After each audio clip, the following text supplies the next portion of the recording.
Okay, so now we are going to spell out some more technical details about games that have two strategies. These are pure strategies.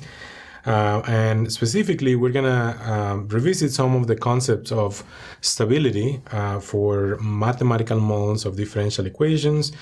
We had done something similar analysis when we were discussing models for interacting species. Okay, so this lecture is about stability analysis of games with two strategies. Okay, we have some references there. So we start with the strategy payoff matrix for a game with two strategies, and we have parameters A, B, C, and D. They denote the payoffs obtained by playing one strategy versus another. In this case, we're assuming these strategies are called S and T. Here's S and here's T. Okay, two strategies, and S versus S gives the payoff of A for player one. S versus T gives payoff of B, and so on, right? So with that payoff matrix, we can write the ordinary differential equation model, right? Here we have two differential equations denoting the rate of change for the density or the abundance of individuals playing strategy one. In this case, strategy one is denoted by S, and the rate of change on the size, or the rate of change on the density or abundance of individuals playing strategy two. In this case, strategy two is T. Okay, we are also writing these equations with this assumption, which is what we call, usually referred as conservation of mass. If we had three strategies, then we would have x1 plus x2 plus x3 equals 1. Remember, this is really x1 of t, or x1 at time t, and this is x2 at time t. This equals 1. So at each time point, we have that the values of x1 and x2, they're not necessarily constant, but at each time point, these values add up to a constant. In this case, that constant is 1.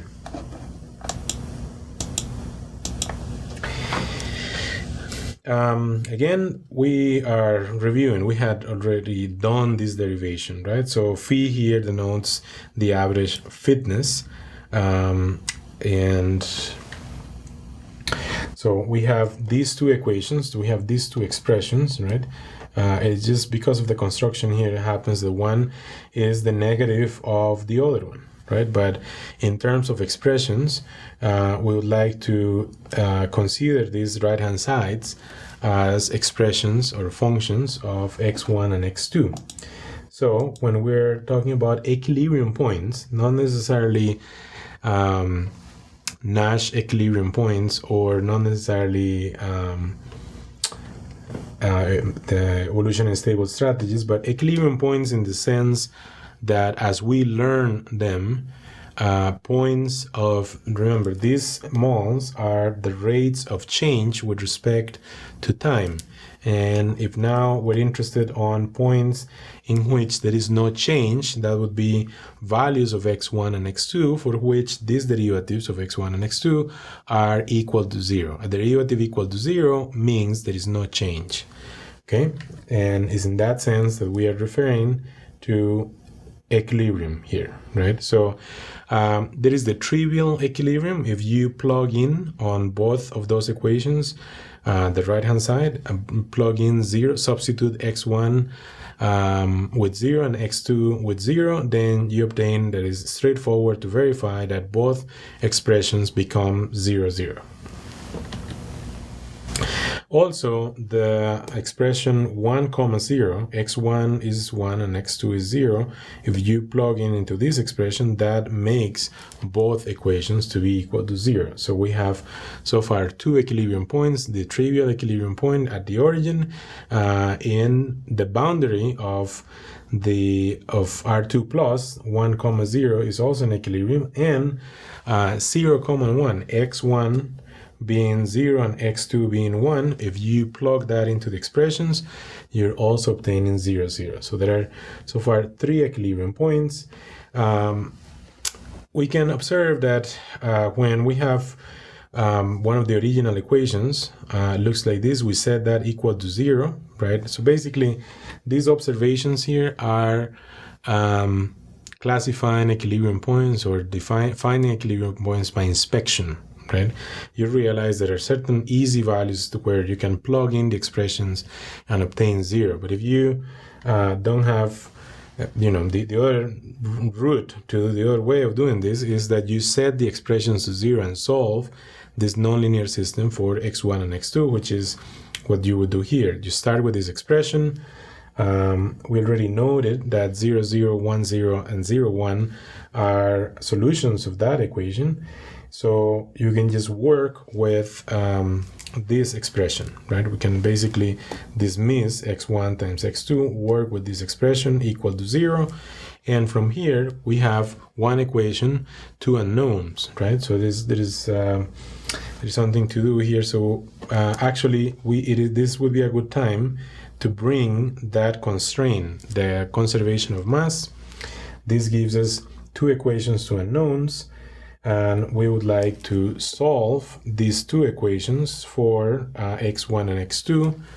Okay, and when we do that, this is another way of writing these equations is in terms of x and y for maybe for a matter of carrying out this calculation. So, and then once you start seeing y and x as the unknowns, here as the variables, then you may immediately think of linear equations, which is exactly what this is.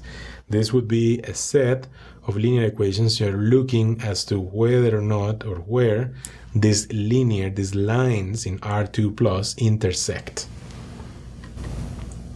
So here is a potential picture of this scenario. We had already identified the origin as a trivial equilibrium. We had this boundary point 1, 0, the boundary of R2 plus. And we also have this boundary point 0, 1, right? So these 3 points are equilibrium points. The point that is new and the point that we're interested is in the point at which, remember, this line, if you move x to the other side here, you have x plus y equals 1, right? So this was in the other notation, x1 plus x2 equals 1. So that is this line with negative slope that has intercept in the y-axis at 1, and it also intersects the x-axis at 1 as well, right? That would be this line.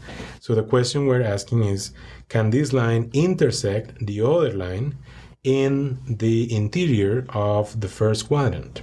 Okay, in the interior of the first quadrant. And that can happen under some conditions. When we're talking about intersecting the other line. So if I can go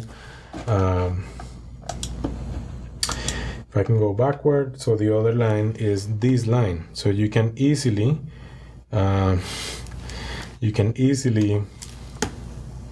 consider, right, this here is the letter y. You can solve for y, right?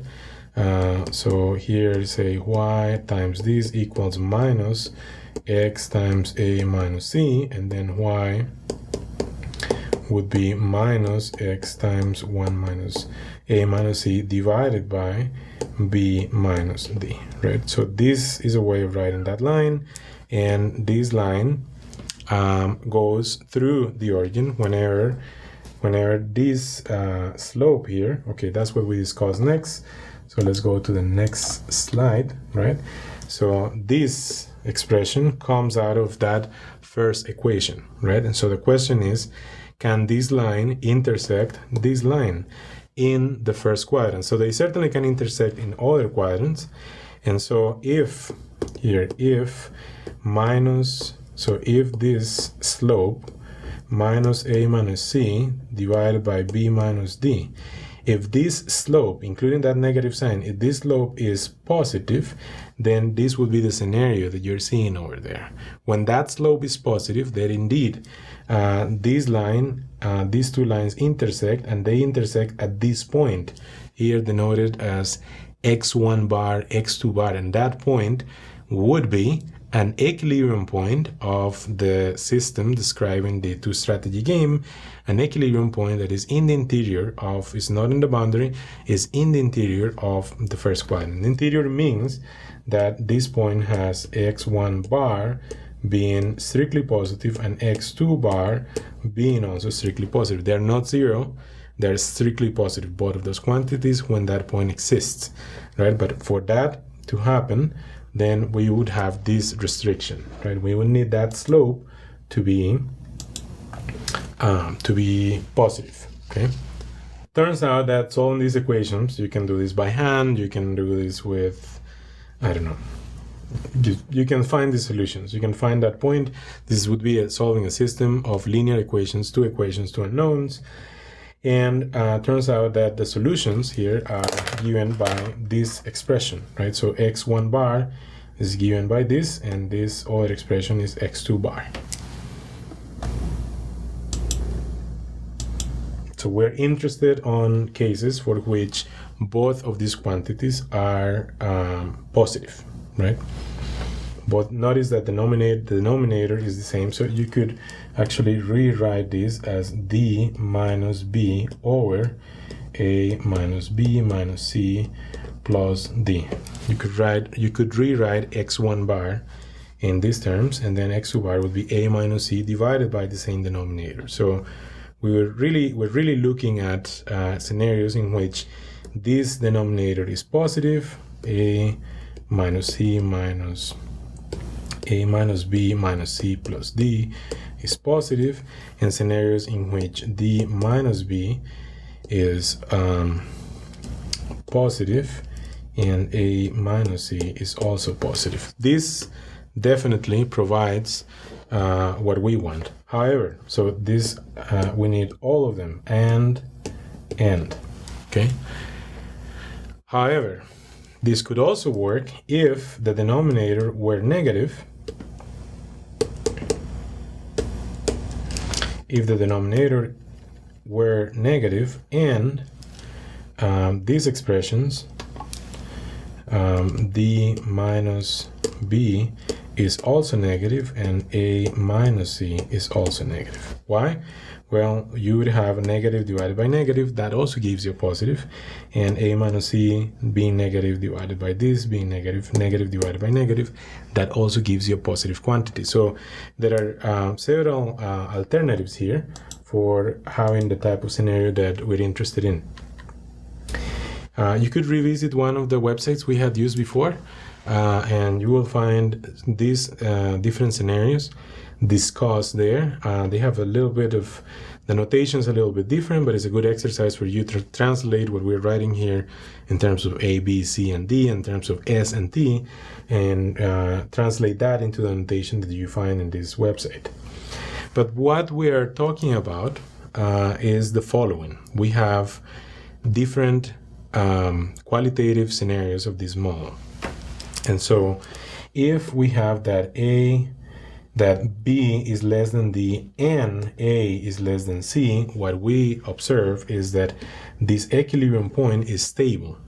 Okay, so remember, here x1 denotes S and x2 denotes T. So whenever this equilibrium is stable, that means that x1 and x2 as a vector converges to 0, 1. When 0, 1 is stable, x1 goes to 0 and x2 goes to 1. So the entire population would be playing this strategy T. Okay, and that is what we used to say, that T dominates S. If, on the other hand, B is greater than D and A is greater than C, then we have the 1, 0 stable. In that sense, we say S dominates T. And then we have two other scenarios. Okay, so let's visit each of these scenarios. So this is an illustration. This is something that is very straightforward for you to do. You can code up the two equations, right? And you would be coding that up using the R package LSOLA, right? You would use LSOLA. Let me rewrite this.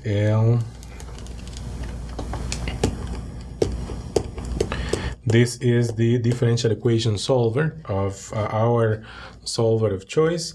You have two differential equations, and you select values of parameters that are satisfying b smaller than d, and a, you have only 4 parameters, and you need to satisfy those conditions. And here you can see how x1 is denoted in blue, and so based on what we see in this graph, you want to reproduce this, you would need an initial condition for x1 to be something almost 1, right? So you can set this to be like, I don't know, 0.99, and the initial condition based on this graph, initial condition for x2, that at 0 needs to be the complement. They both have to add up to 1, so this has to be 0.01. This could be one example. So with these values of initial condition and some values of b and d, a and c that satisfy these inequalities, you should obtain a numerical solution that looks like this. This is exactly the scenario we were describing before, in which the entire population starts with really infinitesimal values of individuals, infinitesimal densities of individuals playing strategy T, playing the strategy 2 here, and yet most of the population in very short period, well, in some finite time, the entire population converges to 1, right? So here it's clear to see that x1 is going to 0 and x2 is going to 1. So that means that this equilibrium point is stable. It could also be that you have b greater than d and a greater than c, and in that case you will see that 1, 0 is stable. That means that x1 here, x1 goes to 1 and x2 goes to 0, right? Precisely what we're seeing here in this simulation. x1, you start now with a condition, with initial condition, x1 at 0 being something really small, and maybe x2 at 0 being something remarkably large, for example, right? And then you should be able to replicate these numerical solutions in which you confirm that 1, 0 is stable. Now, we have identified two boundary equilibrium points, two equilibrium points on the boundary of the first quadrant. They are 0, 1, and 1, 0. It turns out that under some conditions, if b is less than d and a is greater than c, then you may have that either of these two, the two previous points we just discussed, either of them may be stable. And so it becomes a matter about the initial conditions. So here we selected in one case, here in this case you have x1 at 0 being 0.5 and x2 at 0 also equal to 0.5. And in this case, with these initial conditions, then the system behaves in a way in which you have x2 going to 1 and x1 going to 0, right? So in this case, the point 0, 1 here is stable. Okay. However, for the other case, let's see what's happening on the other case. Here, x1 is initialized, I don't know, maybe here x1 at 0 is initialized at, I don't know, 0.85 or something, and then maybe x2 at 0 is initialized at 0.15, okay? And what we are seeing in this simulation is that x1 goes to 1 and x2 goes to 0. So in this case, we would say that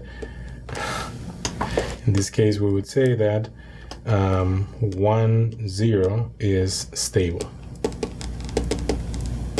So this is what typically is known as a system that supports stability of two equilibrium points. Two equilibrium points being stable under the same conditions on the parameters. Okay, two equilibrium points, 1 and 2.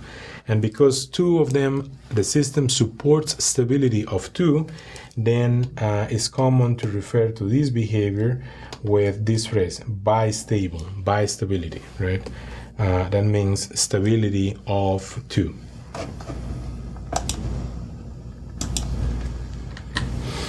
And then the other case, which refers to that equilibrium point, we discuss carefully about under what conditions this point may exist in the interior, not on the boundary. Rather, this point may exist within the interior of the first quadrant. That if that point exists, that means that here x1 bar is positive and x2 bar is also positive. And you can see here how these values in this simulation, right, these values are certainly a positive quantity. Here's the value of x2 bar, and here is the value of x1 bar. They are positive quantities, right?